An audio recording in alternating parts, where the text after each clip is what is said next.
Margaret Thatcher, Britain's first and only female Prime Minister. She governed from 1979 to 1990 and was famous for her tough attitude. I have only one thing to say. You turn if you want to. The ladies not for turning. The grocer's daughter led the Conservative Party to 3 election victories. The real thing about Margaret Thatcher is that she didn't just lead our country, she saved our country. Known as the Iron Lady, she was loved and hated in equal measure and remains a divisive figure to this day. We disagreed with much of what she did as a Labour Party, but we can disagree and also hugely respect her extraordinary achievements.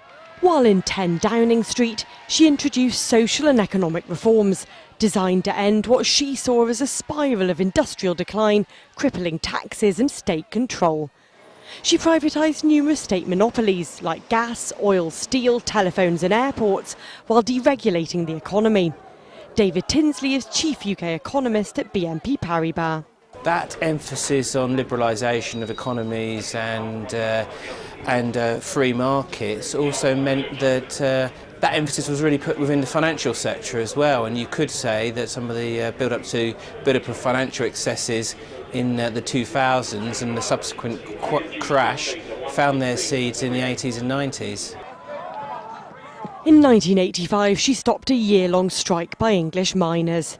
After that, unions were no longer able to dictate to British governments. Thatcherism made many better off, but by the mid-1980s, her economic medicine saw unemployment hit a level not seen since the 1930s and left industries destroyed. The highly unpopular poll tax led to riots and ultimately her downfall.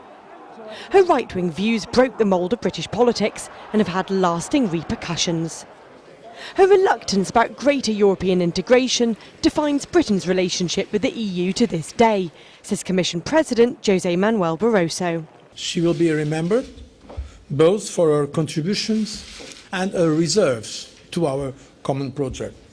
She signed the Single European Act and she helped bring about the single market.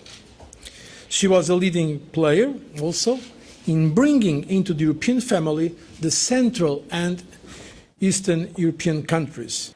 Years later, Thatcher was blamed for worsening the divide between rich and poor.